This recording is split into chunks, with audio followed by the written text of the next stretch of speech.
வணக்கம். இது TNPSC all notes அப்படிங்கிற சேனல். நம்ம 12th பாலிட்டிலேருந்து பாடங்கள் பார்த்துட்ருக்கோம். ஒரு 6 பாடங்கள் முழுமையாக பார்த்து முடிஞ்சிருக்கும். எல்லாமே ரீட் பண்ணி மட்டும்தான் பார்த்துருக்கோம். எக்ஸ்ப்ளனேஷன்லாம் எதுவுமே இருக்காது.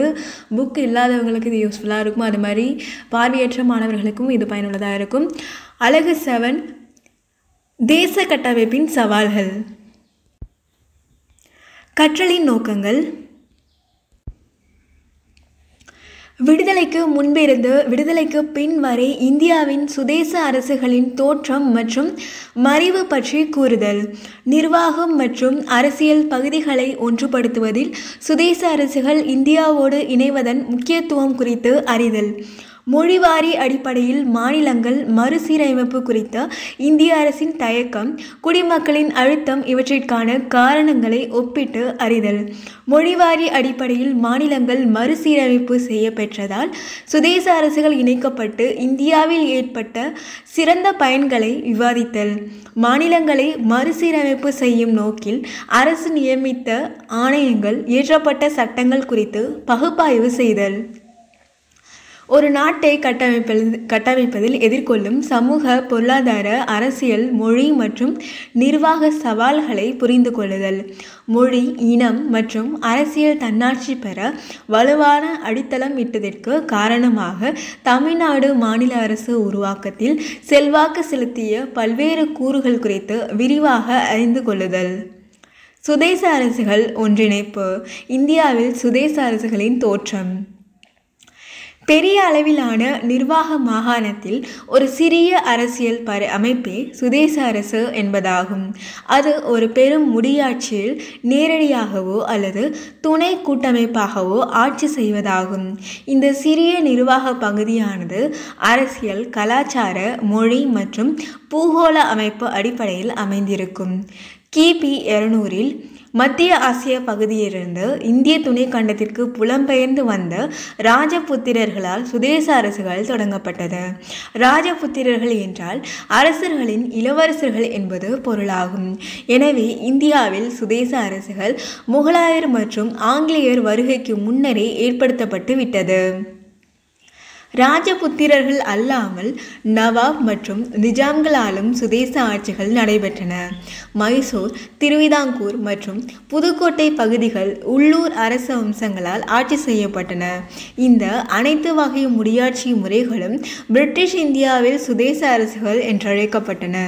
இந்த வகை அரசுகள் பிரிட்டன் ஆளுகைக்கு கீழ் கட்டுப்பட்டது என்பதை குறிக்க இந்த சுதேச அரசுகள் என்ற சொல் வேண்டுமென்றே கையாளப்பட்டது. சுதேச அரசுகளை ஒன்றிணைப்பதற்கான முயற்சிகள். முன்பே குறிப்பிட்டது போன்று துண்டு துண்டாக காணப்பட்ட சுதேச அரசுகளை ஒருங்கிணைக்கும் முயற்சி சுதந்திரத்திற்கு முன்பிருந்தே, குறிப்பாக காலனிய ஆதிக்கத்திற்கு முன்பே நீண்ட வரலாற்றை கொண்டிருக்கிறது. பல சிறிய அரசுகளை இணைத்து பேரரசுகளாக மாற்றும் முயற்சியானது 6ஆம் நூற்றாண்டிலேயே தொடங்கியது.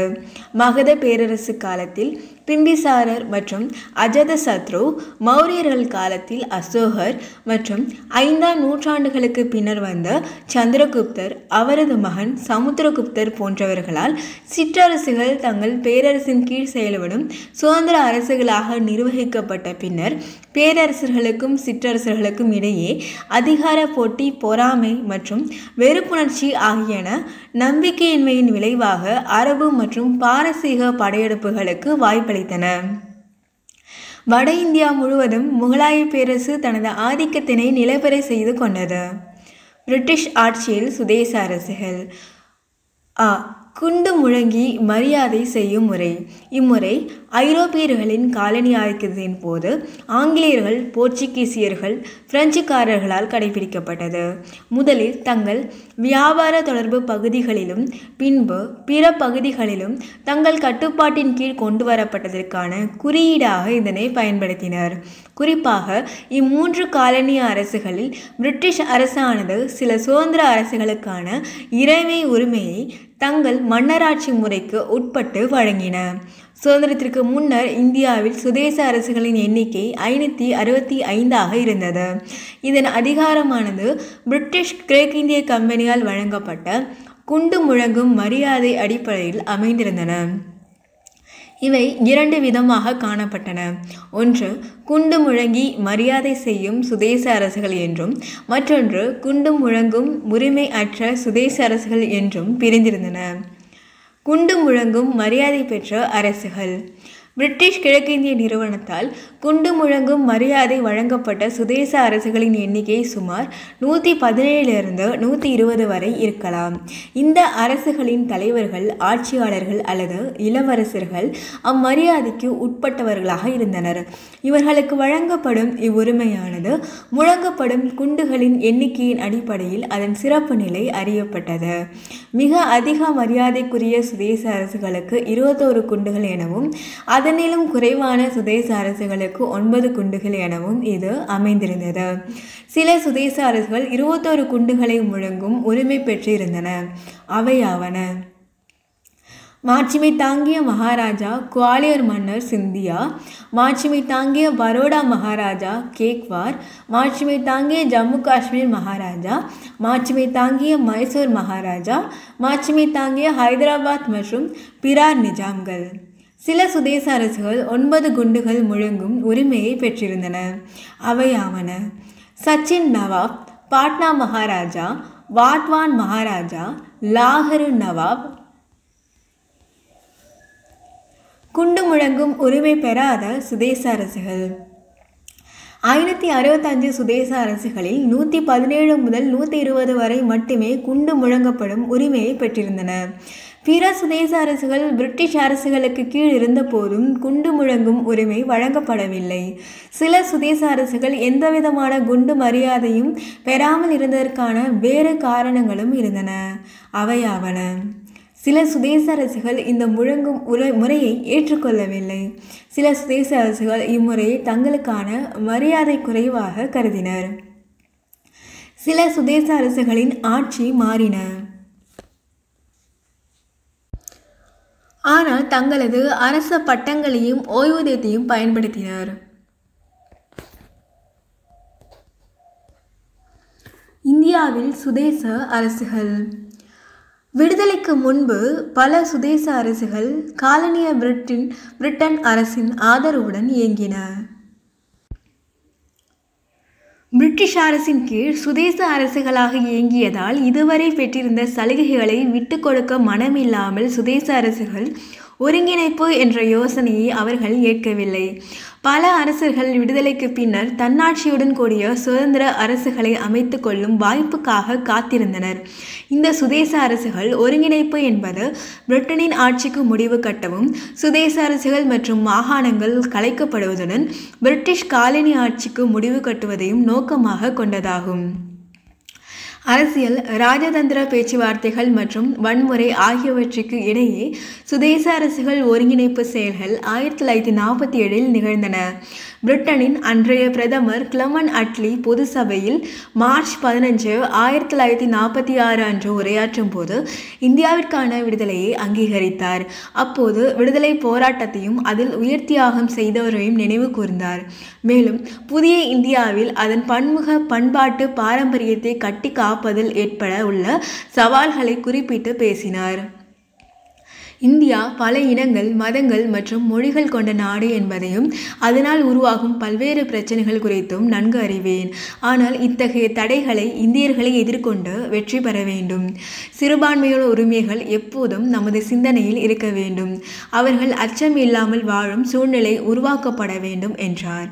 இருந்தபோதிலும் தேச கட்டமைப்பு செயல்பாடுகளும் சுதேச அரசுகள் ஒருங்கிணைப்பு பேச்சுவார்த்தைகளும் ஏப்ரல் 1947 தொடங்கின. தேச கட்டமைப்பின் போது மத கலவரம், தேச பிரிவினை மற்றும் அகதிகள் பிரச்சினை ஆகிய பிரச்சனைகளை எதிர்கொள்ள நேர்ந்தது. சர்தார் வல்லபாய் பட்டேல் துணை பிரதமராகவும் உள்துறை அமைச்சராகவும் பதவியேற்றவுடன் 565 சுதேச அரசுகளின் ஒருங்கிணைப்பு தொடங்கியது. 3 பிரிட்டிஷ் வைஸ்ராய்களுடன் பணியாற்றிய வி.பி. மேனன் பட்டேலின் செயலாளராக பொறுப்பேற்று அதற்கான களப்பணிகளை மேற்கொண்டார். பட்டேலும் வி.பி. மேனனும் சுதேச அரசர்களிடம் அரசியல் நிர்ணய சபையில் இணைய செய்தனர். அவர்களின் சுதேச அரசுகளின் சொத்துகள் உடைமை பறிமுதல் செய்யப்படாது என்ற உறுதிமொழி அளிக்கப்பட்டது. பல சுதேச அரசுகள் இந்தியாவுடன் இணைய ஒப்புதல் அளித்தன. ஜுனாகத், காஷ்மீர், ஹைதராபாத் சுதேச அரசுகள் தனித்திருக்க விரும்பின. ஜுனாகத் நவாப் அல்லது அவரின் திவான் ஷா நவாப்ஸ் இணைப்பை ஏற்றுக்கொள்ளவில்லை. ஜுனாகத்தை சுற்றியுள்ள மற்ற 3 அரசுகள் இந்தியாவின் அங்கமாக இருந்தன. 4வது பகுதி அரபிக்கடல். அந்த பகுதி மக்கள் பெரும்பாலோர் முஸ்லிம் அல்லாதோர் இருந்த போதிலும் திவான் பூட்டோ பாகிஸ்தானோடு ஆகஸ்ட் 15, 1947 அன்று இணைந்துவிட்டார். இதனை கண்டித்து பொதுமக்கள் எதிர்ப்பு போராட்டங்கள் நடத்தினர். ஜுனாகத் இந்தியாவுடன் இணைய வேண்டும் என்று கோரினார். திவான் தனது குடும்பத்தினருடன் அரசு கஜானாவுடன் பாகிஸ்தானின் அன்றைய தலைநகர் கராச்சிக்கு தப்பி சென்று விட்டார். நீண்ட போராட்டத்திற்கு பிறகு ஜுனாகத் இந்தியாவோடு இணைந்தது. ஹைதராபாத். நிஜாம் தலைமையிலான ஹைதராபாத் மற்றொரு சுதேச அரசாகும். முஸ்லிம்கள் அல்லாதோர் பெரும்பான்மையினராக இருந்தனர். அவர் தன்னாட்சி உரிமையை எதிர்பார்த்தார். மவுண்ட் பேட்டன் பிரபு டொமினியன் நிலை அளிக்க மறுத்துவிட்டார். டொமினியன் என்றால் பிரிட்டிஷ் காமன்வெல்த் கூட்டமைப்பில் தன்னாட்சி அரசாக விளங்கும் நிலையை குறிப்பதாகும். உண்மையில் அப்போது காசிம் ரஷ்டி எனும் மதவாத தலைவரின் செல்வாக்குக்கு நிஜாம் அடிமைப்பட்டிருந்தார். ஆயுதம் தாங்கிய அமைப்பான இந்தேஹத் உல் முசுல்மான் எனும் அமைப்பின் தலைவராக ரஷ்வி இருந்தார். இந்த அமைப்பினர் ரசாக்கர் என அழைக்கப்பட்டனர். மேலும் 1943 கம்யூனிஸ்ட் கட்சி மீதிருந்த தடையையும் நீக்கினார் நிஜாம். ரசாக்கர்களும் கம்யூனிஸ்டுகளும் இணைந்து வன்முறையில் முடிந்தது. ரயில் வண்டிகள் தாக்கப்பட்டது. இதன் பின்பு செப்டம்பர் 1948 இந்திய இராணுவம் ஹைதராபாத்திற்குள் நுழைந்து கலவரத்தை அடக்கியது. இந்தியாவுடன் இணைவதாக நிஜாம் அறிவித்தார். நிஜாமுக்கு ஏராளமான செல்வமும் சலுகைகளும் அளிக்கப்பட்டன. தெலுங்கானாவில் நில உடைமையாளருக்கு எதிராக கம்யூனிஸ்டுகள் கிளர்ச்சி செய்தனர். இதன் விளைவாக வினோபாபாவை ஆரம்பித்த பூமி தானம் இயக்கம் தொடங்கப்பட்டது. பூமி தானம் என்றால் அதிகமான நிலம் வைத்திருப்போரிடம் கோரிக்கை வைத்து தானமாக நிலம் பெறுவதாகும். மகாத்மா காந்தியின் சீடரான வினோபாபாவை இவ்வியக்கத்தினை ஆரம்பித்து அதன் மூலம் பல நிலங்கள் பெற்று நிலமற்ற விவசாயிகளுக்கு அளித்தார்.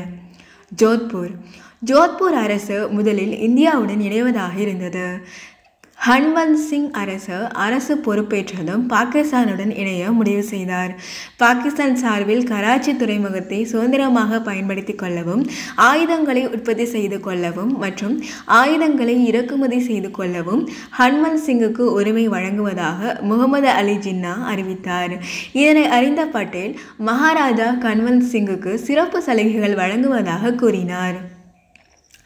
அச்சலுகையின்படி ஆயுதங்கள் இறக்குமதி செய்து கொள்ளவும், ஜோத்பூர் கத்தியவார் இடையே ரயில் போக்குவரத்து அமைத்துக் கொள்ளவும், பஞ்ச காலங்களில் தமது விவசாயிகளுக்கு உணவு தானியங்களை விநியோகித்துக் கொள்ளவும் உரிமைகள் வழங்குவதாக அறிவித்தார்.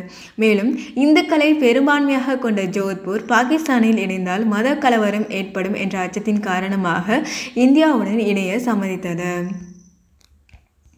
காஷ்மீர். சுதந்திரத்திற்கு பின்பு இந்து மகாராஜா ஹரிசிங் ஆட்சி செய்த காஷ்மீர் மட்டுமே சுதேச அரசாக இருந்தது. காஷ்மீரில் பெரும்பான்மையாக முஸ்லிம் மக்கள் இருந்ததால் அப்பகுதி தங்கள் நாட்டோடு இணைந்துவிடும் என்று பாகிஸ்தான் நினைத்தது. ஆகஸ்ட் 15, 1947 அன்று மகாராஜா ஹரிசிங்கினால் முன்மொழியப்பட்ட நிரந்தர ஒப்பந்தமானது பாகிஸ்தானில் மக்கள் குடியேறவும் பொருள்களை கொண்டு செல்லவும் அனுமதித்தது. இதனை இந்தியா கண்டித்த போதும் பாகிஸ்தான் அலட்சியம் செய்தது. காஷ்மீர் விவகாரம் தொடர்பாக பாகிஸ்தான் தொடர்ந்து அத்துமீறியது. இதனால் பதற்றமான சூழல் உருவாகியது. மகாராஜா ஹரிசிங் இந்தியாவிடம் இராணுவ உதவி நாடினார்.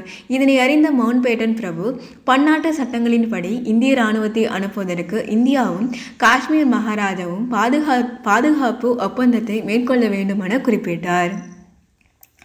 இதன்படி 1947 அக்டோபர் 26ஆம் நாள் ஹரிசிங் உடன்படிக்கை மேற்கொண்டார். அதற்கு மறுநாள் 1947 அக்டோபர் 27ஆம் நாள் இந்திய இராணுவம் காஷ்மீருக்கு அனுப்பப்பட்டு அங்கு அமைதி ஏற்படுத்தப்பட்டது. மொழிவாரி அடிப்படையில் மாநிலங்கள் மறுசீரமைப்பு.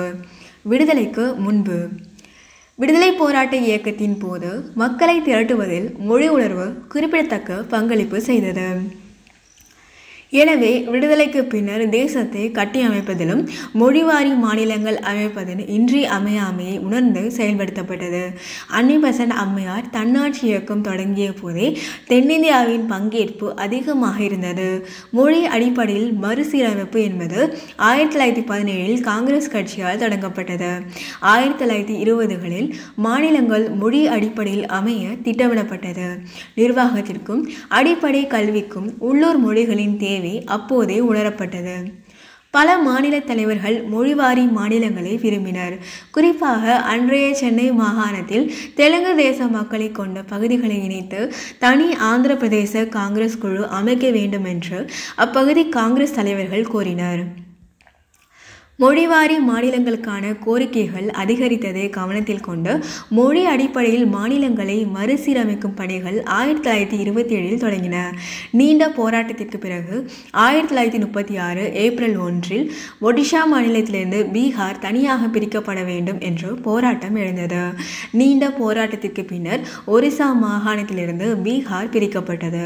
ஆகவே விடுதலைக்கு முன்பு 1936ஆம் ஆண்டு மொழி அடிப்படையில் ஒடிஷா மாநிலம் அமைக்கப்பட்டது.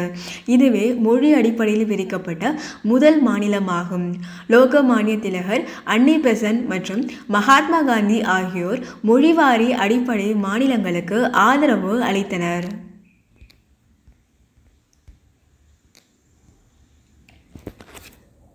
விடுதலையின் போது இந்தியா விடுதலை அடைந்த போது மொழி அடிப்படையில் மாகாணங்கள் அமைந்ததால் மத பிரச்சினை போன்று இதுவும் பதற்றத்தை உருவாக்கிவிடுமோ என்று அச்சமுற்றனர்.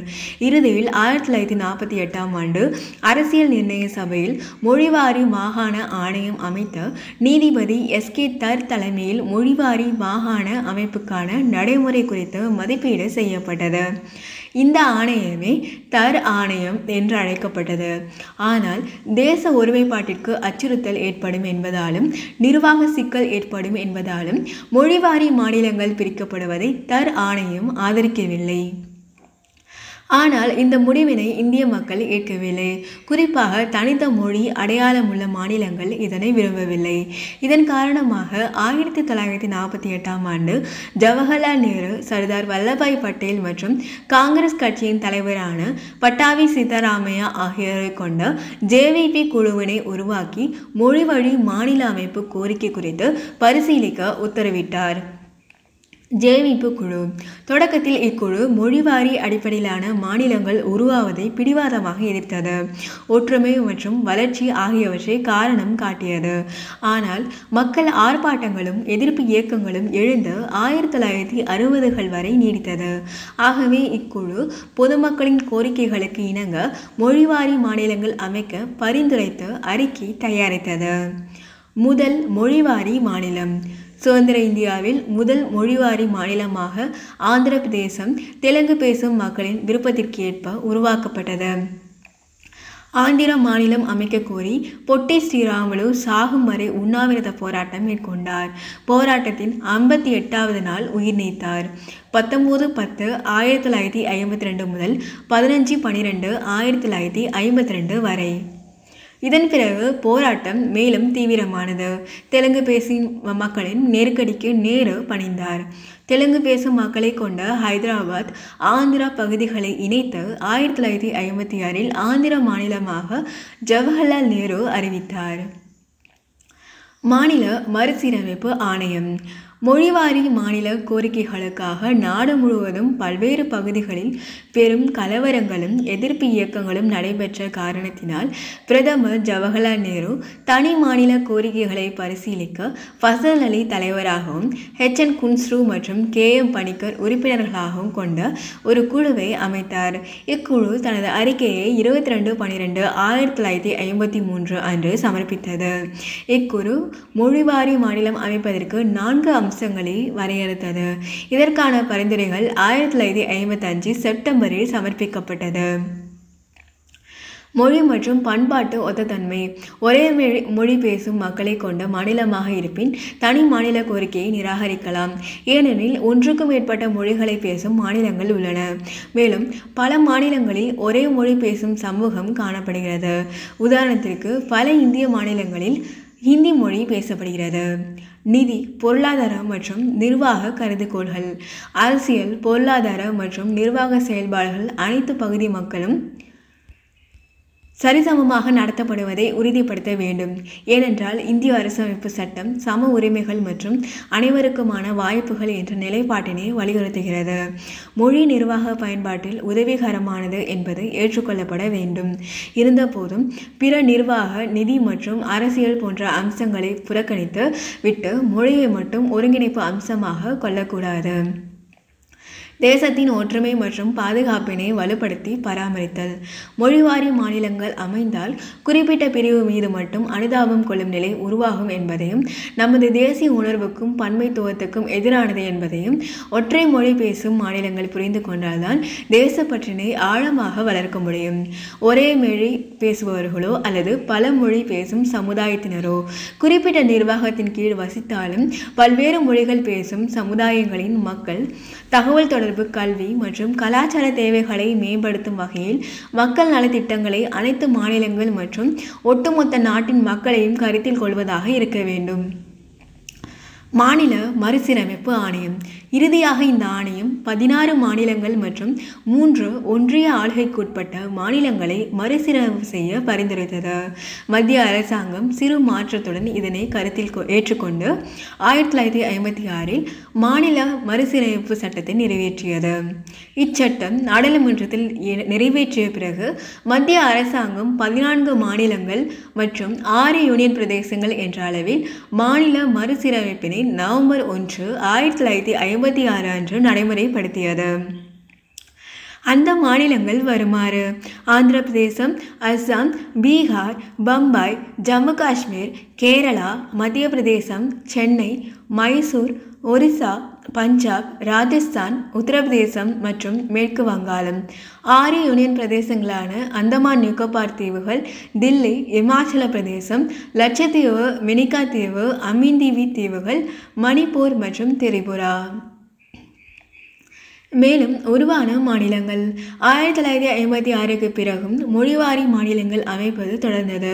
குறிப்பாக மொழிவாரி அடிப்படையில் மட்டுமல்லாமல் வேறு பல அம்சங்களை கருத்தில் கொண்டு நாடாளுமன்றம் பரிசீலித்து புதிய மாநிலங்கள் உருவாக்கியது. 1956க்கு பின்னர் உருவான மாநிலங்களின் பெயர்கள் பின்வருமாறு: பம்பாய் மறுசீரமைப்பு சட்டம் 1960, குஜராத் மாநில உருவாக்கம். நாகாலாந்து மாநில சட்டம் 1962, நாகாலாந்து மாநிலம் அஸ்ஸாம் மாநிலத்திலிருந்து பிரிக்கப்பட்டது. பஞ்சாப் மறுசீரமைப்பு சட்டம் 1966, ஹரியானா மாநிலம் உருவாக்கம். புதிய இமாச்சல பிரதேச மாநில சட்டம் 1970, வடகிழக்கு மாநில மறுசீரமைப்பு சட்டம் 1971, மணிப்பூர், திரிபுரா, மேகாலயா, மிசோரம் மாநிலங்கள் உருவாக்கம். அருணாச்சல பிரதேசம், மிசோரம் ஆகிய யூனியன் பிரதேசங்கள் உருவாக்கம். சிக்கிம் மாநில சட்டம் 1975, அருணாச்சல பிரதேச சட்டம் மற்றும் மிசோரம் மாநில சட்டம் 1986, மிசோரம், அருணாச்சல பிரதேச மாநிலங்கள் உருவாக்கம். கோவா மாநில சட்டம் 1987, மறுசீரமைப்பு சட்டம் 2000, சத்தீஸ்கர் மாநில உருவாக்கம். மறுசீரமைப்பு சட்டம் 2000, உத்தரகாண்ட் மாநில உருவாக்கம். பீகார் மறுசீரமைப்பு சட்டம் 2000, ஜார்க்கண்ட் மாநில உருவாக்கம். ஆந்திர பிரதேசம் மறுசீரமைப்பு சட்டம் 2014, தெலுங்கானா மாநில உருவாக்கம். புதிய மாநிலங்கள் அமைப்பது இன்றும் சிக்கல் நிறைந்ததாகவே இருக்கின்றது. பண்பாடு, சாதி, மதம், மொழி, இனம், குறிப்பிட்ட நில அமைப்பு என்று பல வடிவங்களில் சிக்கல்கள் எழுகின்றன. ஆகவே தனி மாநில கோரிக்கைகள் தனித்த அடையாள வெளிப்பாடாகவும் வளங்கள் பயன்பாடு சார்ந்ததாகவும் உள்ளது. மாநிலங்கள் மறுசீரமைப்புக்கு பிறகு இந்தியா. 1947க்கு பின்னர் சுதந்திர இந்தியா. பிரிட்டனின் காலனி ஆட்சி நடைபெற்று கொண்டிருக்கும் போது இங்கு சுமார் 600 நிர்வாக அமைப்புகள் சுதேச அரசுகள் என்ற பெயரில் இருந்தன. நிலவியல் அமைப்பு, கலாச்சார, மத முன்னுரிமையில் மக்கள் இந்தியாவிலோ அல்லது பாகிஸ்தானிலோ இருந்து கொள்ளலாம் என்ற நிலை ஏற்பட்டது. இதற்கிடையே பூட்டான் போன்ற சில நாடுகள் உருவானது. தற்போதுள்ள நிர்வாக அமைப்பு 1947க்கும் 1950க்கும் இடையே அமைக்கப்பட்டதாகும். ஒரு சில பகுதிகள், அதாவது மைசூர், ஹைதராபாத், போபால் ஆகியவை பிரிட்டிஷ் இந்தியாவிலிருந்தே தங்களது எல்லைகளை மாற்றம் செய்யாமல் தக்க வைத்து கொண்டன. மத மோதல்களுக்கு மத்தியில் விடுதலைக்கு பின்னர் இந்தியா 2 நாடுகளை, அதாவது இந்தியா மற்றும் பாகிஸ்தான் ஆகிய நாடுகள் உருவாவதை கண்டன. இந்திய விடுதலை காலனி ஆட்சிக்கு முடிவு கட்டி மாநிலங்கள் மறுசீரமைப்புக்கு வழிவகுத்தது. அது பெரும்பாலும் மொழி அடிப்படையில் அமைந்தது. நிலவியல் அடிப்படையிலும் கலாச்சார அடிப்படையிலும் சில மாநிலங்கள் அமைந்தன. இவ்வாறு புதிய இந்தியா மறுகட்டமைக்கப்பட்டு மறுசீரமைப்பும் மேற்கொள்ளப்பட்டது. இதனால் ஆட்சியும் நிர்வாகமும் எளிமைப்படுத்தப்பட்டது. புதிதாக மறுசீரமைக்கப்பட்ட இந்தியா கலாச்சார பன்முகத்தன்மை, மொழிகள், உன்னத பாரம்பரியம் ஆகியவற்றை பராமரித்து வருகிறது. இந்திய மக்களிடையே ஒற்றுமை உணர்வையும் இந்த நாடு நமது என்ற மனப்பாங்கினையும் ஊட்டுகின்ற பொறுப்பு இந்திய அரசாங்கத்திற்கு உள்ளது. விடுதலை இயக்கத்தின் போது மக்களை அணிதிரட்ட மாநில வட்டார மொழிகள் ஆற்றல் மிக்க சக்தியாக திகழ்ந்தன என்பதனை காங்கிரஸ் இயக்கம் கவனத்தில் எடுத்துக்கொண்டது. காலனி ஆட்சியில் இந்திய வரைபடமானது உள்ளூர் மொழிகள், வரலாறு மற்றும் கலாச்சார பன்மைத்துவ நிலப்பகுதியை கணக்கில் கொள்ளாது அமைய பெற்றிருந்தது. தற்போது மாநிலங்கள் உள்ளாட்சி அரசாங்கத்துடன் சீரமைக்கப்பட்டுள்ளது. மாநிலங்கள் மறுசீரமைப்பு என்பது மாநிலங்களின் சுயாட்சியை பாதுகாப்பதுடன் மத்திய மாநில அரசுகளுக்கிடையில் அதிகார சமநிலையை நிலவ செய்தது. இருந்த போதிலும் மொழி வழி போராட்டங்கள் பல நடந்ததன் விளைவாக மாநில அரசுகளை காட்டிலும் மத்திய அரசு வலிமையானதாக இருக்க வேண்டியிருந்தது. இதனால் தேச கட்டமைப்பு பணிகள் புதிய சோதனைகளை எதிர்கொண்டது.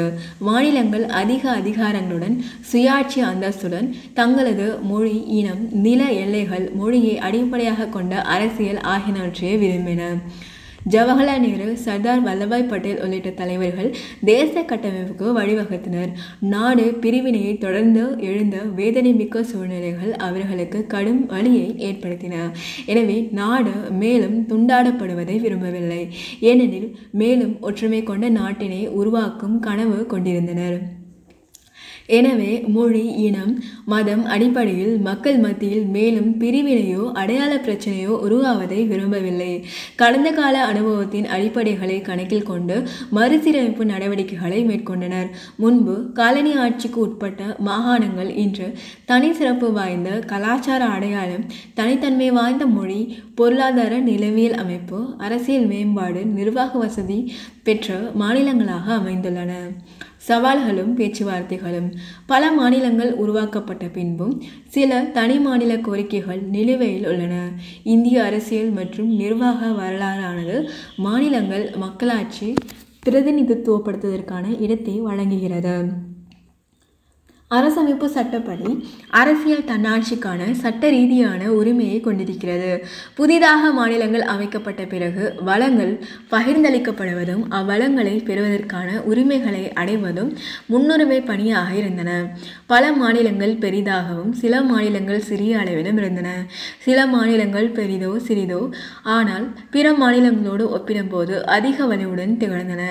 வளர்ந்த மாநிலங்களுக்கும் வளர்ச்சி குறைந்த மாநிலங்களுக்கும் இடையே சமநிலைப்படுத்துதலை மத்திய அரசு உறுதிப்படுத்த வேண்டியிருந்தது. மாநிலங்களுக்கான முதலீடு செய்வது, வளர்ச்சி திட்டங்கள், வேலை வாய்ப்புகள் ஆகியவற்றில் முன்னுரிமையுடன் பாரபட்சமாக பகிர்வதன் மூலம் இச்சமநிலை உறுதி செய்யப்படுகிறது.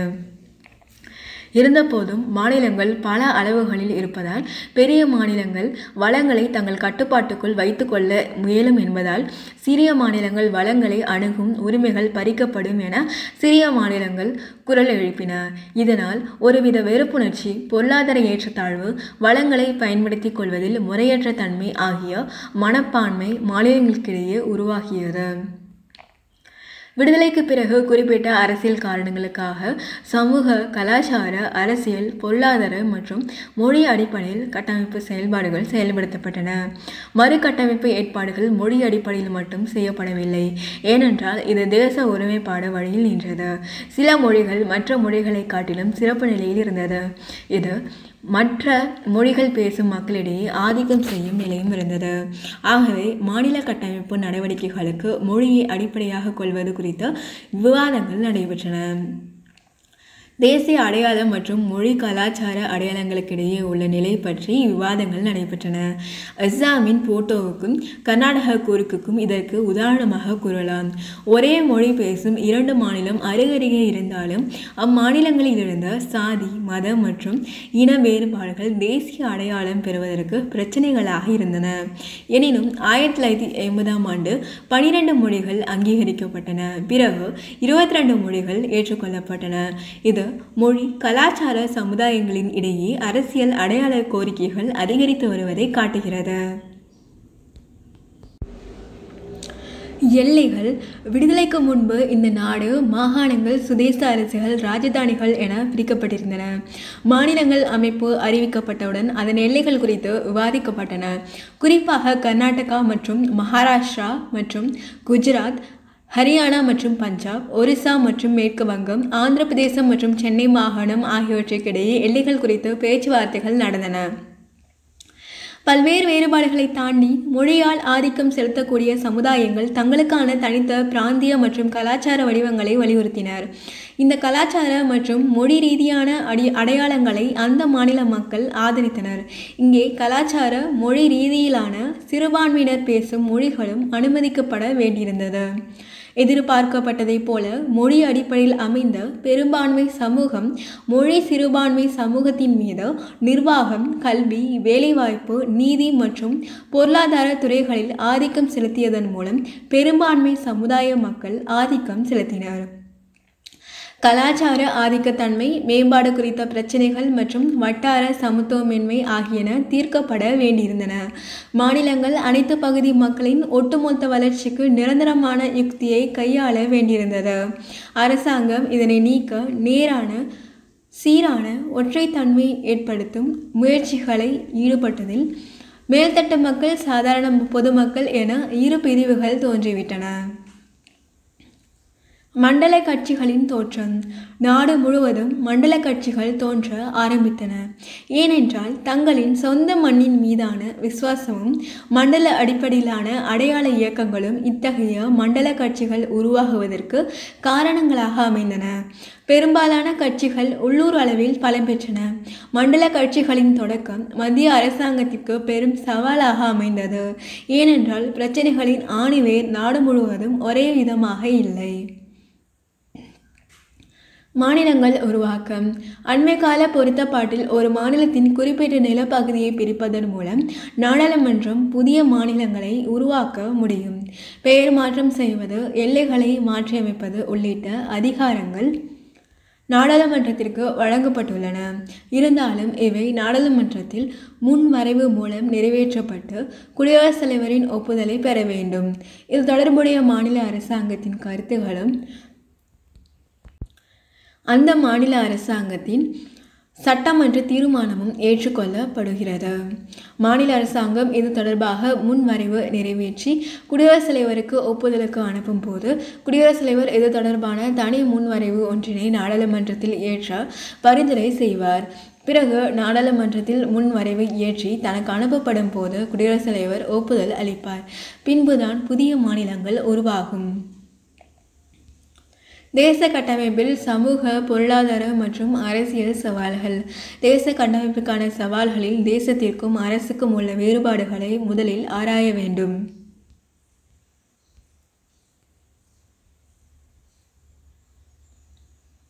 ஆந்திர பிரதேசம் 2 மாநிலங்களாக நாடாளுமன்ற சட்டத்தின் மூலம் ஜூன் 2, 2014 அன்று பிரிக்கப்பட்டது. இதன் மூலம் பல 10 ஆண்டு கால கோரிக்கை நிறைவடைந்தது. அரசு. நிலப்பரப்பு, மக்கள், அரசாங்கம் மற்றும் இறையாண்மை ஆகிய 4 அலகுகளும் இருக்கும்போது அரசு என்பது உருவாகும். அதில் தேசிய உணர்வோ அல்லது நாம் அனைவரும் ஒருவரே என்ற உணர்வோ இல்லாமல் இருக்கலாம். ஆயினும் அது அரசு என்றழைக்கப்படுகிறது. நாட்டு மக்கள் அனைவரும் ஒருவரே என்ற உணர்வு அவர்களுக்கிடையே நிலவும் போது மற்ற வேறுபாடுகள் அனைத்தும் ஒருமைப்பாட்டிற்கு கீழானது என்றாகிவிடும். பொதுநலமே மேலானது என்ற நிலை உருவாகும். தேசம். தேசம் என்ற பொருள்படும் நேஷன் என்ற சொல் லத்தீன் மொழியிலிருந்து வந்ததாகும். அனைவரும் ஒரு இரத்த பந்தம் உடையவர் என்ற பொருளில் இந்த கருத்துரு உருவாகியது. ஆகவே நேஷனம் என்ற லத்தீன் சொல் இனம் என்ற பொருளில் தேசத்தை குறிப்பிட்டது. மக்களிடையே நிலவும் ஒற்றுமை என்பதனை குறிக்க இச்சொல் பயன்படுத்தப்பட்டது. பழமை கருத்துப்படி ஒரு தேசம் அரசாக இருக்க வேண்டிய தேவை இல்லை என்பதாகும். தேசியம். தேசியம் என்ற கருத்துருவை வரையறுப்பது சுலபமல்ல. தனிப்பட்ட ஒரு காரணியை வைத்து ஆராய முடியாது. முக்கியமாக ஒற்றுமை உணர்வு, பலதரப்பட்ட செயல்களின் முடிவு, இனம் மற்றும் மொழி குழுமம், பொது அரசியல் விருப்பம் எல்லாவற்றிற்கும் மேலாக வரலாற்று வளர்ச்சி ஆகியன தேசியம் அமைவதற்கு காரணமாகின்றன. தேசமானது குறிப்பாக பொருளியல், வாழ்வு, மொழி மற்றும் நிலப்பரப்பு என பல அலகுகள் ஒருங்கே அமைக்கப்பட்டு தேசம் உருவாகியது என்று எர்னஸ்ட் ரெனான் வாதிக்கிறார். இவரின் கருத்துப்படி தேசம் என்பது ஒரு ஆன்மா, அது ஒரு ஆன்மீக கோட்பாடு. அதில் 2 விதமான அம்சங்கள் அடங்கியுள்ளது. ஒன்று கடந்த கால அம்சம், மற்றொன்று நிகழ்கால அம்சம் என்று விளக்கம் கூறுகிறார். ஒன்று கடந்த கால வளமிக்க மரபுகளின் நினைவுகள், மற்றொன்று நிகழ்காலத்திய நடப்புகள், கூடி வாழ வேண்டும் என்ற விருப்பம், பாரம்பரியத்திற்கு மதிப்பளிக்க வேண்டுமென்ற எண்ணம் ஆகியன தேசிய உணர்வு அமைவதற்கு உள்ள பொது பங்களிப்பாகும். சவால்கள். வழிவகை. உற்பத்தியை அதிகரிப்பது மட்டும் பிரச்சனை அல்ல, மாறாக வேறுபாடுகளை களைவதும் ஆகும். நமது மக்களாட்சி மற்றும் கூட்டாட்சி ஆகிய அடிப்படையில் எந்தவித சமரசமும் கொள்ளாமல் திட்டமிட்ட மற்றும் கலப்பு பொருளாதாரம் மூலம் இந்தியாவை ஒரு சுயசார்பு நவீன நாடாக உருவாக்குவதை ஜவஹர்லால் நேரு தேர்ந்தெடுத்தார். 5 ஆண்டு திட்டங்கள் மூலம் ஏராளமான நீர்ப்பாசன திட்டங்கள், அடிப்படை தொழில்களை நிறுவினார். விரைவான மின்மயமாக்கல் மற்றும் உள்கட்டுமான வசதிகளை விரிவுபடுத்துதல், மலேரியா போன்ற நோய்களை ஒழித்தல், உணவு உற்பத்தியில் சுய தேவையை பூர்த்தி செய்தல், அறிவியல் மற்றும் தொழில்நுட்பத்தில் மேம்பட்ட நிலையை அடைதல் என்ற பல வகை திட்டங்களை நிறைவேற்றினார். 60களின் இறுதியிலும் 70களின் தொடக்கத்திலும் ஒரு மந்தமான சூழ்நிலை உருவாகியது. பல அரசியல் பிரச்சனைகள் எழுந்தன. பாகிஸ்தான் மற்றும் சீனா இடையிலான போர்கள் இந்தியாவின் பொருளாதாரத்தை பாதித்தது. இந்திரா காந்தி மேற்கொண்ட வங்கிகள் நாட்டுடைமையாக்கப்பட்ட நடவடிக்கை, ராஜீவ்காந்தி செய்த மின்னணுவியல் புரட்சி ஆகியன இந்தியாவில் நல் விளைவுகளை ஏற்படுத்தின. 1990ஆம் ஆண்டுக்கு பிறகு இந்தியா சந்தை பொருளாதாரத்தை நோக்கி பயணிக்க தொடங்கியது. எனவே எல்பிஜி என்று சுருக்கமாக அழைக்கப்படுகின்ற தாராளமயமாக்கல், தனியார் மயமாக்கல் மற்றும் உலகமயமாக்கல் கொள்கைகளுக்கு இந்தியாவின் கதவு திறக்கப்பட்டது. 1953ஆம் ஆண்டு எவரெஸ்ட் பயணம் வெற்றி பெற்றவுடன் தேசியவாதம் குறித்து முதலமைச்சர்களுக்கு நேரு எழுதிய கடிதம். எவரெஸ்ட் உச்சியை அடைந்தது மாபெரும் சாதனை ஆகும். அது குறித்து நாம் அனைவரும் பெருமிதம் கொள்ளலாம். இங்கே சில மனிதர்கள் அற்பமான குறுகிய தேசியவாத கண்ணோட்டத்தினை வெளிப்படுத்துகின்றனர். எவரெஸ்டை முதலில் அடைந்த டென்சிங் இந்தியரா அல்லது நேபாளியா என்ற கேள்வி எழுப்பப்படுகிறது. மற்றவர் உதவியின்றி எதையும் செய்து முடிக்க முடியாது. உண்மையில் இருவரும் இணைந்து இத்தகைய சாதனையை நிகழ்த்தியுள்ளனர். ஏற்கனவே பெறப்பட்ட அனுபவங்கள், உழைப்பு மற்றும் பயண தியாகங்கள் ஆகியன இவர்களின் வெற்றிக்கு அடிப்படையாக அமைந்தன. மாபெரும் மனித சாதனைகள் யாவும் எண்ணிலடங்கா மக்களின் கடுமையான தொடர் முயற்சிகளின் விளைவே ஆகும். ஒரு மனிதனின் கடைசி பணிக்கட்டு மற்றொருவரின் தொடக்கமாகும் என்பதனை யாரும் மறுக்க முடியாது. இவ்வாறு விவாதிப்பது இந்த விஷயங்கள் குறுகிய மற்றும் கண்டனத்திற்குரிய தேசியவாதம் ஆகும். இது நமது நாட்டிற்கு பெருமை சேர்க்காது என்பதனை உணர வேண்டும். மேலும் அது மக்களை குறுகிய மனப்பான்மையோடு ஒருவிதமான தாழ்வு மனப்பான்மைக்கு இட்டு செல்லும். வேளாண்மை. 1990களின் மத்தியில் வேளாண்மை துறையில் பின்தங்கிய நிலை உருவாகியது.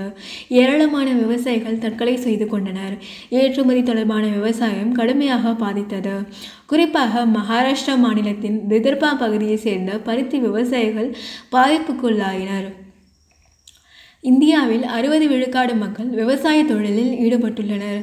வேளாண்மை துறை வளர்ச்சி வீதம் 1996-97 முதல் 2004 2005 வரை 1.65 விழுக்காடு அதிகரித்தது. இந்தியாவில் இரண்டாவது விவசாய நெருக்கடி உருவாக இதுவே காரணமாகும். முதல் விவசாய நெருக்கடி 1960களின் தொடக்கத்தில் நிகழ்ந்தது. பணக்கார மற்றும் நடுத்தர விவசாயிகளுக்கான மானியம், இலவச மின்சாரம், ஆதார விலை நிர்ணயம், இலவச பாசனம் மற்றும் இலவச உரம் ஆகியவற்றுக்கான மானியம் குறைக்கப்படுவதில்லை. ஆனால் இத்துறையில் அரசு முதலீடு என்பது குறைக்கப்பட்டது. 2008-2009 நிதிநிலை அறிக்கையில் அமெரிக்க மதிப்பில் $15 பில்லியன் மதிப்பிலான விவசாயிகள் கடன் ரத்து செய்யப்பட்டது. அதே சமயம் 80% சிறு விவசாயிகளால் விவசாய கடன்களை பெற முடியவில்லை. 60 மில்லியன் ஹெக்டேர் நிலங்கள் தரிசாக போடப்பட்டதால் பஞ்சம் ஏற்பட்டது. அதே சமயத்தில் அது அளவுக்கு அதிகமான பொருளாதார இழப்பை ஏற்படுத்தி விவசாயிகளை மேம்படுத்தும் அரசு உதவி குறைக்கப்பட்டது. மத்திய அரசாங்கத்தின் கல்வி நிலையங்கள் மற்றும் மத்திய அரசு வேலைவாய்ப்புகளில் இதர பிற்பட்ட வகுப்பினருக்கு இடஒதுக்கீடு வழங்குமாறு மண்டல ஆணையம் பரிந்துரை செய்தது.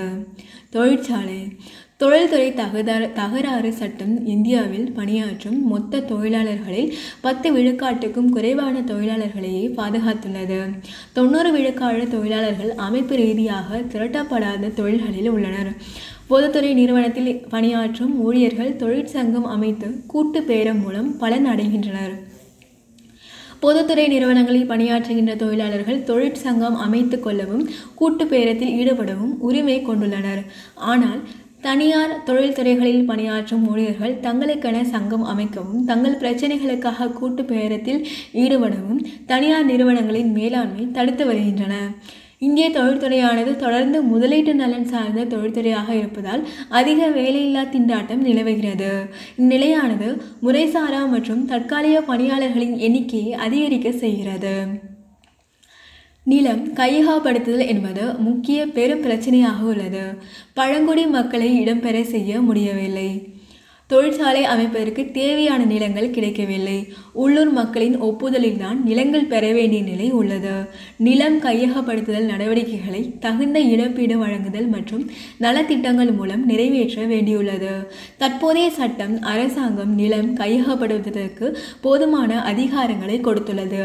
சில இடங்களில் வலுக்கட்டாயமாக இதனை செய்யும் போது வன்முறை நிகழ்வு வெடிக்கின்றன. அரசியல் ரீதியான சவால்கள் 1990 ஆண்டுக்கு பின்னர் மாநிலங்களுக்கிடையே சமத்துவமின்மை அதிகரித்தது. மத்திய அரசாங்கத்தின் நிதி மாநிலங்களுக்கு அளிப்பது குறைக்கப்பட்டது. இதனால் மாநில அரசாங்கங்கள் தனியார் நிறுவனங்களை நாட வேண்டியுள்ளது. சில மாநிலங்கள் அந்நிய முதலீட்டை ஈர்க்க முயற்சிக்கின்றன. சில மாநிலங்களால் இதனை செய்ய முடியவில்லை. இதனால் மாநிலங்களுக்கிடையே ஏற்றத்தாழ்வான வளர்ச்சி உருவானது. மத்திய மாநில உறவுகள் வறுமை ஒழிப்பதற்கு ஒருங்கிணைந்த வளர்ச்சி திட்டங்களை விரைந்து செயல்படுத்துவதன் மூலம் சாத்தியமாகும். மத்திய மாநில உறவுகள் இந்தியாவில் பல்வேறு மாநிலங்கள் பிராந்திய கட்சிகளின் ஆட்சிக்குட்பட்டுள்ளன. இதனால் மத்திய மாநில உறவுகளில் தடங்கள் வந்துள்ளது. முன்பு மாநிலங்களுக்கிடையேயான குழு அமைத்த அமைப்பில் மாநிலங்கள் தங்களுக்கு அதிக அதிகாரங்கள் கோரின. மத்திய அரசாங்கத்திடமிருந்து அதிக நிதி பங்கீட்டினை கேட்டன. மத்திய மாநில உறவுகளில் நிதி உறவு மட்டுப்படுத்தப்படுகிறது. பொருளாதார சவால்கள் இந்தியாவில் வாழும் மக்களில் பெரும்பாலோர் நாள் ஒன்றுக்கு $1க்கும் கீழ் வருமானம் உள்ளவர்கள் என்பதை டீட்டன் மற்றும் ட்ரஸி சுட்டிக்காட்டியுள்ளனர். இருந்தாலும் இந்தியாவில் வறுமை விகிதம் குறைந்து வருவதாக விவாதிக்கப்படுகிறது. 1993-94, 1999-2000 காலகட்டத்தில் நாள் ஒன்றுக்கு $1க்கும் குறைவான வருமானம் ஈட்டுவோர் விகிதம் 36 விழுக்காட்டிலிருந்து 26 விழுக்காடாக குறைந்துள்ளதாக ஒரு மதிப்பீடு குறிப்பிடுகிறது. அதாவது இன்னமும் 270 மில்லியன் இந்தியர்கள் ஏழ்மையில் உள்ளதை இது குறிக்கிறது. சீனாவில் 110 மில்லியன் ஏழைகள் தான் உள்ளனர். அடிப்படை கல்வி, சுகாதாரம் போன்ற துறைகளில் மனித மேம்பாடு இன்னமும் நிறைவுறாததாக இருக்கிறது. வறுமை கோட்டிற்கு கீழே வாழும் மக்கள் எண்ணிக்கை குறைந்த போதிலும் உள் இணைக்கும் வளர்ச்சி என்னும் செயல் திட்டத்தினை பயன்படுத்தி இன்னும் துரிதமாக வறுமை ஒழிப்பு மேற்கொள்ளப்பட்டிருக்க முடியும். உலகமயமாதல் 1990 முதல் தாராளமயமாதல், தனியார் மயமாதல், உலகமயமாதல் கொள்கைகளுக்கு மாறியதால் ஏற்றத்தாழ்வுகள் மேலும் அதிகரித்து நாட்டின் பல பகுதிகளில் சமூக அரசியல் பதற்ற நிலை எழுவதற்கு வழிவகுத்தது. நாட்டு ஒற்றுமை, சமூக ஒருமைப்பாடு ஆகியவற்றை உறுதிப்படுத்த இதர பிற்படுத்தப்பட்ட மக்களுடன் பட்டியலினத்தவர், பழங்குடியினர் ஆகிய பிரிவினர்களுக்கு கூடுதல் கவனம் செலுத்தும் அவசியம் உருவானது. சமூக சவால்கள். இந்த சீர்திருத்த காலத்தின் போது இந்தியா மேற்கொண்ட பொது உடல்நல ஆரோக்கிய திட்டம் குறித்த அறிக்கை கவலை அளிக்கக்கூடிய சித்திரத்தை வழங்குகிறது. குழந்தை இறப்பு விகிதம் 1980களில் 30% இருந்தது. 1990களில் 12.5% குறைந்துள்ளது. இந்தியாவின் குழந்தை இறப்பு விகிதம் பங்களாதேஷ் நாட்டை காட்டிலும் குறைவாக உள்ளது. ஆனால் 1999ஆம் ஆண்டு பங்களாதேஷின் குழந்தை இறப்பு விகிதத்தை விட இந்தியா பின்னடைந்துள்ளது. வகுப்புவாதம். பிரிவினை காலத்தில் இருந்து நாடு வகுப்புவாதத்தை சந்தித்து வருகிறது. தீய நோக்கம் கொண்ட அரசியல் கட்சிகள், அடிப்படைவாத குழுக்கள் வெறுப்பை உண்டாக்கும் வதந்திகளை பல்வேறு சமுதாயத்தினரையே பரப்பி வருகின்றனர். இத்தகைய மத வெறுப்பு கட்டுக்கதைகளால் சமூகங்களுக்கிடையே மோதல்கள் உருவாகின்றன. இதனால் சிறுபான்மையினரே அதிகம் பாதிப்பு அடைவதுடன் தங்களின் வாழ்வாதாரத்தையும் சொத்துக்களையும் இழக்கின்றனர். சாதி மற்றும் பால் வேறுபாடு. சாதிய மோதல்கள், சாதிய பாகுபாடுகள் தொடர்ச்சியாக தேச கட்டமைப்பிற்கு சவாலாக உள்ளன. தீண்டாமைக்கு எதிராக கடுமையான சட்டங்கள் இருந்தும் அது இன்றும் தொடர்கின்றது. கலப்பு திருமணம் செய்து கொள்வோர் ஆணவ படுகொலைக்கு உள்ளாகின்றனர். நடைமுறையில் பெண்கள் ஆண்களுக்கு நிகராக நடத்தப்படுவதில்லை. அரசியலில் அவர்களுக்கு பிரதிநிதித்துவம் மிகவும் தாழ்ந்த நிலையில் உள்ளது. பெண்களுக்கு எதிரான வன் செயல்கள் அதிகரித்துள்ளன. சட்டமன்றங்களிலும் நாடாளுமன்றத்திலும் பெண்களுக்கு 33% இடஒதுக்கீடு இன்னும் நடைமுறைப்படுத்தப்படவில்லை. அனைவரையும் உள்ளடக்கிய வளர்ச்சி கொள்கையை நடைமுறைப்படுத்துவது பெரும் சவாலாக உள்ளன. வளர்ச்சி என்பது ஐயத்திற்கு இடமில்லாமல் வறுமையை குறைத்து வாழ்க்கை நிலையை மேம்படுத்தியுள்ளது என்பது உண்மைதான். இருப்பினும் பலன்கள் ஏழை மக்களிடம் சென்றடைவதை காட்டிலும் நடுத்தர மற்றும் பணக்கார பகுதி மக்களிடம்தான் அதிகமாக சென்றடைகின்றன. தகவல் தொடர்புத்துறை, வங்கிகள், பங்கு சந்தை, விமான போக்குவரத்து, வணிகம் மற்றும் தொழில் கொள்கை ஆகிய துறைகளில் செய்யப்படுகின்ற சீர்திருத்தங்கள் அளவுக்கு வேளாண்மை மற்றும் மனித மேம்பாட்டிற்கு செல்லவில்லை. மூலவளங்கள் திரட்சியும் அறிவு பெருக்கமும் கொண்டு இந்திய தொழில்மயமாக்கல் தொடரும் அதே நிலையில் 250 மில்லியன் மக்கள் நாளொன்றுக்கும் $1க்கும் கீழ் வருமானம் உள்ள நிலையில் வாழ்கின்றனர். இதே நிலையில் தொடருமானால் இந்தியாவில் வறுமை, கல்லாமை, சரிவிகித உணவின்மை ஆகியவற்றை ஒழிப்பதற்கு மிக நீண்ட காலமாகும். மேலும் மனித மேம்பாட்டு கூறுகளான கல்வி மற்றும் பொது சுகாதாரம் போன்ற துறைகளின் வளர்ச்சி மேலும் காலதாமதம் ஆகும். மேலே விளக்கப்பட்டுள்ள சமூக, பொருளாதார மற்றும் அரசியல் சவால்களே தேச கட்டமைப்பின் பெரும் சவாலாக நீடிக்கின்றன. தமிழ்நாடு மாநிலம் உருவாக்கப்படுதல். 1802ஆம் ஆண்டு வெல்லஸ்லி பிரபு சென்னை மாகாணத்தை உருவாக்கினார். 18ஆம் நூற்றாண்டு 2வது பகுதி வரை தென்னிந்தியாவை பல்வேறு சிற்றரசர்கள் ஆட்சி செய்து வந்தனர். பிரிட்டிஷாரின் தென்னிந்திய படையெடுப்பின் விளைவாக இவைகள் ஒன்றிணைக்கப்பட்டன. பிரிட்டிஷ் இந்தியாவின் கீழ் ஒரு நிர்வாக அமைப்பாக சென்னை மாகாணம் இருந்தது. இந்த நிர்வாக அமைப்பு இன்றைய தமிழகம், ஆந்திர பிரதேசம், ஒரிசாவில் சில பகுதிகள், கேரளா, கர்நாடகம் மற்றும் லட்சத்தீவு ஆகிய பகுதிகளை கொண்டிருந்தது. விடுதலைக்கு பிறகு சென்னை மாகாணம் சென்னை மாநிலமாக மாறியது. நவம்பர் 1, 1956ஆம் ஆண்டு இயற்றப்பட்ட மொழிவாரி மாநில அமைப்பு நடவடிக்கைக்கு பின்பு தமிழர்களுக்கான தனி மாநிலமாக சென்னை மாநிலம் உருவாக்கப்பட்டது. நீண்ட போராட்டத்திற்கு பிறகு இதன் பெயர் தமிழ்நாடு என்று பெயர் மாற்றம் செய்யப்பட்டது. மொழி அடிப்படை தேசியவாதம் உருவாக்கம். 20ஆம் நூற்றாண்டின் முற்பகுதியில் தேசிய உணர்வு வளர்ந்து வரும் போதே நாட்டின் பல பகுதிகளில் மாநில மொழிகள், பத்திரிகைகள் மற்றும் வட்டார அடிப்படையிலான அரசியல் இயக்கங்கள் மூலம் வட்டார விழிப்புணர்வு வளரத் தொடங்கியது. தேசிய இயக்கத்தில் முன்னணியில் இருந்த இந்திய தேசிய காங்கிரஸ் உருவாக்கிய தேசியம் என்ற கருதுகோள் பல பிரச்சனைகளை எதிர்கொண்டது. இந்தி மொழிக்கு முன்னுரிமை வழங்கியது முக்கிய பிரச்சனையானது. 20ஆம் நூற்றாண்டின் 2வது பத்தாண்டுகளில் தமிழ் மொழி துணை தேசியவாதம் வளர்வதற்கு இது காரணமானது. காங்கிரசின் சாதிய கண்ணோட்டம் காரணமாக சாதி பிரிவினை, மொழிவாரி தேசியவாதம், வர்க்க போராட்டம் ஆகியவற்றை உள்ளடக்கிய பிராமண அல்லாதோர் இயக்கம் தொடங்கியது. மாதவன், தியாகராயர் மற்றும் பல பிராமணர் அல்லாதோர் தலைவர்கள் தென்னிந்திய நல உரிமை கூட்டமைப்பினை உருவாக்கினர். பிற்காலத்தில் இவ்வியக்கம் நீதி கட்சி என்ற பெயரில் புகழ்பெற்றது.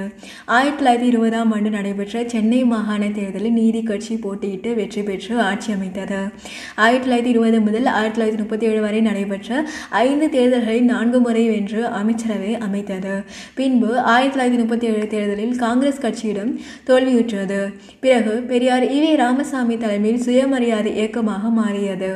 இந்த இயக்கம் தமிழ் மக்களின் பண்பாடு மற்றும் அரசியல் வாழ்வில் பெரும் தாக்கத்தினை ஏற்படுத்தியது. தென்னிந்தியாவில் தமிழ் தேசியவாதம் வளர்வதற்கு இவ்வியக்கம் காரணமானது. திராவிட நாடு சிந்தனை. ஒத்துழையாமை இயக்கத்தின் மூலம் காங்கிரஸ் கட்சி தமிழகத்தில் தன்னை பலப்படுத்தியது. 1937ஆம் ஆண்டு சென்னை சட்டமன்ற தேர்தலில் காங்கிரஸ் வெற்றி பெற்றது. ராஜாஜி முதலமைச்சராக பதவியேற்றார். அவர் 2 அரசு கொள்கைகளை உருவாக்கினார். முதலாவதாக தீண்டாமை ஒழிப்பு, இரண்டாவது இந்திய மொழியை தேசிய மொழியாக அறிவிப்பது. பள்ளிகளில் இந்தி கட்டாய மொழி பாடமாக்கப்பட்டது. இது பிராமணர் அல்லாத தமிழர் அல்லது திராவிடர்களின் சுயமரியாதையை இழிவுபடுத்தியதாக கருதப்பட்டது. தந்தை பெரியார் மற்றும் பல சுயமரியாதை இயக்க தலைவர்கள் இந்திய எதிர்ப்பு போராட்டங்களையும் மாநாடுகளையும் நடத்தினர். தமிழ் அறிஞர்களான மறைமலை அடிகள், திரு.வி. கல்யாண சுந்தரம் மற்றும் பலர் இந்திய மொழிக்கு எதிராக கன்னட பொதுக்கூட்டங்களை நடத்தி மக்களிடையே விழிப்புணர்வை ஏற்படுத்தினார். ஈ.வே.ரா. பெரியார் இப்போராட்டத்திற்கு தனது மனப்பூர்வமான ஆதரவினை நல்கினார். தமிழ்நாடு தமிழருக்கே என்ற முழக்கத்தினை எழுப்பும் அளவிற்கு இப்போராட்டத்தினை ஆதரித்தார். 1939ஆம் ஆண்டு திராவிட நாடு மாநாட்டினை நடத்தி திராவிட நாடு கோரிக்கையை முன்வைத்தார். காமராஜர் மற்றும் ராஜாஜி. தமிழர், தெலுங்கர், கன்னடர் மற்றும் மலையாளர் ஆகியோரை உள்ளடக்கிய திராவிட நாடு என்கிற தனிநாடு கோரிக்கை இயக்கம் பிராமணர் அல்லாதோர் மத்தியில் வளர தொடங்கியது. 1944ஆம் ஆண்டு வி. ராமசாமி நீதி கட்சியினர் திராவிடர் கழகம் என பெயர் மாற்றம் செய்யும் தீர்மானத்தினை சேலத்தில் நடைபெற்ற மாநாட்டில் நிறைவேற்றினார். தமிழர் வாழ்வினை மேம்படுத்துவதற்காக இதை செய்வதாக கூறினார். பொதுமக்கள் பெரும் அளவில் திரண்டது மற்றும் தொண்டர்களின் போர்க்குணம் இரண்டுக்குமாக சேலம் மாநாடு புகழப்பட்டது. திராவிட நாடு என்பது சுய ஆட்சியும் அதிக அதிகாரங்களும் சுதந்திர இறையா தட்சிண பிரதேசம் எனும் மாநில கொள்கை திராவிட கருத்தாக்கத்திற்கு எதிரடியில் இருந்த தென்னிந்தியாவை களமாக கொண்டு ஒரு புதிய அரசியல் நிலைக்கருத்தினை ராஜாஜி உருவாக்கினார். தட்சிண பிரதேசம் என்பது அதன் பெயர். இது தமிழ்நாடு மற்றும் கேரளாவை உள்ளடக்கியதாகும். சி. சுப்பிரமணியம், பக்தவச்சலம் போன்ற தனது சீடர்கள் மூலம் இக்கருத்தினை பரப்பினார். ராஜாஜியின் இந்த அரசியல் கருத்தினை பெரும்பாலான தென்னிந்திய அரசியல் கட்சியினர் எதிர்த்தனர். புரட்சிகர சோசியலிச கட்சியை சார்ந்த ஸ்ரீகண்டன், கொச்சின் கம்யூனிஸ்ட் கட்சியை சேர்ந்த அச்சுதமேனன், திருவிதாங்கூர் கம்யூனிஸ்ட் கட்சியை சார்ந்த A.K. கோபாலன் ஆகியோர் தட்சிண பிரதேச கோரிக்கையை கடுமையாக எதிர்த்தனர். விடுதலை பத்திரிகையில் பெரியார் இது குறித்து தலையங்கம் எழுதினார். அனைத்து தமிழர்களும் தட்சிண பிரதேச அமைப்பை எதிர்த்து முதலமைச்சருக்கு தந்தி அனுப்புங்கள் என்று அறைகூவல் விடுத்தார். இதற்கிடையே கர்நாடகாவும் எதிர்த்தது. குறிப்பாக கர்நாடக மக்கள் கட்சியை சார்ந்த சர்தார் சரண கவுடா இதனை எதிர்த்தார். இருந்த போதிலும் 1956இல் அமிர்தசரஸில் நடைபெற்ற காங்கிரஸ் மாநாட்டில் ராஜாஜியும் அவரது ஆதரவாளர்களும் தட்சிண பிரதேசம் குறித்து பேசினர். ஆனால் அப்போதைய தமிழக முதல்வர் காமராஜர் அந்த மாநாட்டிலேயே இக்கருத்தினை கடுமையாக எதிர்த்தார். தமிழ்நாட்டிலும் தாம் கலந்து கொண்ட அனைத்து பொதுக்கூட்டங்களிலும் தட்சிண பிரதேச கருத்தினை எதிர்த்து முழங்கினார். இது தமிழ் மக்களிடையே பெரும் எழுச்சியை உருவாக்கியது. இக்கருத்துக்கு எதிராக போராடவும் தயாரானார்.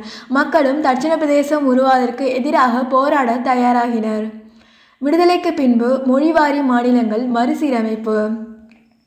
விடுதலைக்கு முன்பே பிரிட்டிஷாரின் ஆட்சி காலத்திலேயே மொழிவாரி மாநிலங்கள் அமைக்கும் கோரிக்கைகள் எழுந்தன. விடுதலைக்கு பின்பு முதல் 10 ஆண்டுகளில் தேச கட்டமைப்பு குறித்து 2 விதமான கொள்கை வழிகாட்டுதல்கள் உருவாக்கப்பட்டன. ஒன்று அலுவல் மொழி பற்றியது, மற்றொன்று மாநிலங்கள் மறுசீரமைப்பு பற்றியது. அதாவது கூட்டாட்சி மறுகட்டமைப்பு. தேச கட்டுமானம் மற்றும் ஒருங்கிணைப்பு முயற்சியில் மொழி அடிப்படையில் மாநிலங்களை மறுசீரமைப்பு செய்வது விடுதலைக்கு பின் முதல் பணியாக ஆனது. 200 ஆண்டு கால பிரிட்டிஷ் ஆட்சியில் 1947க்கு முன்பு மாகாணங்களில் எல்லைகள் சரிவர நிர்ணயிக்கவில்லை. மொழி மற்றும் பண்பாட்டுக்கு கவனம் செலுத்தப்படாததால் மாகாணங்கள் பல மொழிகள் பேசக்கூடியதாகவும் பல பண்பாடுகளை உள்ளடக்கியதாகவும் இருந்தன. மொழி என்பது மக்களின் பண்பாடு, மரபுகள் ஆகியவற்றோடு நெருங்கிய தொடர்புடையது மட்டுமல்லாமல் பெருமளவிலான கல்வி வளர்ச்சி மற்றும் அதிகளவிலான எழுத்தறிவித்தல் தாய்மொழி கல்வி மூலம் மட்டுமே நிகழ்ந்தன. அதிக மக்கள் பேசும் மொழி அடிப்படையில் மாநிலம் அமைக்கப்பட்டு அரசியல் மற்றும் ஆட்சித்துறை அல்லது நீதித்துறை செயல்பாடுகள் மேற்கொள்ளப்படும் போது மட்டுமே மக்களாட்சி உண்மையிலேயே அடித்தட்டு மக்களுக்கானதாக இருக்கும். தமிழ்நாடு மாநிலம் உருவாக்கம். தமிழ்நாடு மாநிலம் அமைக்கப்பட்டது முக்கியமாக அப்போதைய அரசியல் நிகழ்ச்சி போக்கும் மொழி வழி அடிப்படையில் அமைந்த மறுசீரமைப்பும் ஆகும். மாநில மறுசீரமைப்பு ஆணையம் தனது இறுதி அறிக்கையை 1955ஆம் ஆண்டு சமர்ப்பித்தது. அதில் சென்னை, மைசூர் மற்றும் கேரளா மாநிலங்கள் அமைய பரிந்துரை செய்தது. புதிய சென்னை மாநிலம் நவம்பர் 1, 1956 உருவாக்கப்பட்டது. ஆனால் மறுசீரமைப்பு ஆணையம் இதை ஏற்கவில்லை. பொதுவாக ஒரு பகுதி வட்டத்தில் எந்த மொழி பேசுபவர்கள் அதிக விழுக்காட்டில் வாழ்கிறார்களோ அந்த மொழி மாநிலத்துடன் அப்பகுதி இணைக்கப்பட வேண்டும் என்பதை ஆணையம் ஏற்றுக்கொண்டுள்ளது. ஆனால் தேவிகுளம் உள்ளிட்ட 4 வட்டங்களை பொறுத்து வேறு அளவீட்டினை பயன்படுத்தியது. நிலப்பரப்பு காரணம் காட்டி அவை திருவிதாங்கூருடன் நீடித்தல் என அறிவித்தது. ஆனால் திருவிதாங்கூர் பகுதியில் தமிழ் மொழி பேசுவோர் சதவீத அடிப்படையில் 4 வட்டங்களான அகதீஸ்வரம், தோவாலை, கல்குளம் மற்றும் விளவங்கோடு சென்னை மாநிலத்தோடு சேர்க்க வேண்டும் என கோரினர். அதே அளவீடு செங்கோட்டை வட்டம் சென்னை மாநிலத்தில் அமைய கோரப்பட்டது. அதிக தமிழ் மொழி பேசும் மக்களிடமிருந்தும் அந்த பகுதி சட்டமன்ற பிரதிநிதிகள் தமிழர்களாக இருந்த போதிலும் புவியியல் காரணங்களுக்காக திருவிதாங்கூர் பகுதிகள் கொச்சின் மாநிலத்தோடு இணைக்கப்பட்டுவிட்டன. தமிழ்நாடு என பெயர் மாற்ற போராட்டம். தமிழர்களுக்கென தனி மாநிலம் அமைந்த பிறகும் அவர்கள் முழுவதுமாக திருப்தி அடையவில்லை. அவர்கள் தங்கள் மாநிலத்திற்கு சென்னை மாநிலம் என்றிருக்கும் பெயரை தமிழ்நாடு என்று மாற்ற விரும்பினர். இந்த பெயர் மாற்றத்திற்கான போராட்டம் 10 ஆண்டுகளாக நடைபெற்றது. மாநில மறுசீரமைப்பு ஆணையம் இந்த பெயர் மாற்றத்திற்கு பரிந்துரைக்கவில்லை. ஏராளமான ஆர்ப்பாட்டங்கள், முற்றுகை போராட்டங்கள் சென்னை மாநிலத்தில் நடத்தப்பட்டன. மகாத்மா காந்தியின் சீடரும் சுதந்திர போராட்ட வீரருமான விருதுநகர் சங்கரலிங்கனார் இந்த பெயர் மாற்ற கோரிக்கைக்காக சாகும் வரை உண்ணாநோன்பினை ஜூலை 27, 1956 அன்று ஆரம்பித்தார். அக்டோபர் 13, 1956 அன்று 76வது நாள் காலமானார். சங்கரலிங்கனாரின் தியாகம் சென்னை மாநிலத்தின் பல பகுதிகளில் பெரும் எழுச்சியை ஏற்படுத்தியது. கல்லூரி மாணவர்கள், தொழிலாளர்கள், பெண்கள் மற்றும் பல்வேறு அமைப்பினர் வெளிப்படையாக இந்த எழுச்சி இயக்கங்களில் பங்கு பெற்றனர். இது சென்னை மாநில அரசியலில் மிகப்பெரிய தாக்கத்தை ஏற்படுத்தியது. இதனால் காங்கிரஸ் கட்சி மக்களிடம் செல்வாக்கை இழந்தது. இறுதியில் 1967ஆம் ஆண்டு பொதுத் தேர்தலில் தோல்வியை தழுவியது. திராவிட முன்னேற்றக் கழகம் அரசியல் அதிகாரத்தை கைப்பற்றியது. சென்னை மாநிலத்திற்கு தமிழ்நாடு என்று பெயர் சூட்டியது. பன்முக கலாச்சாரம், வேற்றுமை மற்றும் தேச கட்டமைப்பு செயல்பாடுகள். புதிய இந்திய தேசம் முதல் சுதந்திர போருக்கு பிறகான காலனி ஆட்சியில் எழுந்த தேசிய எழுச்சி இயக்கத்தின் மூலம் உருவாகியது. இந்த தேசிய இயக்கமானது கடந்து வந்த பாதைகளின் ஊக்கத்தாலும் சுதந்திரம், மக்களாட்சி மற்றும் கூட்டாட்சி கருத்துகளின் அடிப்படையிலும் அமைந்தது. மன்னராட்சி காலமும் மத ஆட்சியும் மறைந்துவிட்டது. சுதந்திரம், மக்களாட்சி, மக்களின் விருப்பம், உரிமைகள், அவர்களின் மொழி மற்றும் கலாச்சார அடையாளங்கள் மற்றும் அவர்களின் பொருளாதார மேம்பாடு ஆகியன தேச கட்டமைப்புக்கு அடிப்படைகளாக கொள்ளப்பட்டன. மாபெரும் தேச கட்டமைப்பாளர்களான மகாத்மா காந்தியும் ஜவஹர்லால் நேருவும் மதவாத, கலாச்சார தேசியவாதம் இரண்டுக்கும் எதிராக இருந்தனர். பன்மை சமூக அமைப்பை ஏற்றுக்கொண்டனர். ஆகவே அவர்கள் மக்களாட்சி, தாராளவாத, கூட்டாட்சி இந்தியாவிற்காக வாதிட்டனர். ஆனால் பல அறிஞர்கள் இந்தியாவில் மாநிலங்களுக்கு போதிய நிதி மற்றும் அரசியல் அதிகாரங்கள் அளிக்கப்படவில்லை என்று சுட்டிக்காட்டுகின்றனர். அதிகார குவியல் ஒரே தேசிய அலுவல் மொழியாக இந்தியை ஏற்றுக்கொண்டு ஆங்கிலத்தை நீக்கியது. மாநிலங்களின் கலாச்சார மற்றும் மொழி அடையாளங்களை சிதைப்பதாக அமைந்தது. ஜவஹர்லால் நேரு இந்த ஆபத்தை உணர்ந்த காரணத்தினால் இந்தி பேசாத மாநிலங்கள் விரும்புகின்ற வரை இந்தி திணிப்பு இருக்காது, அதுவரை ஆங்கிலமே இணைப்பு மொழியாக இருக்கும் என்று உறுதிமொழியினை வழங்கினார். இதோடு இந்த பாடம் முடியுது. அடுத்த வீடியோவில் சந்திக்கலாம். நன்றி.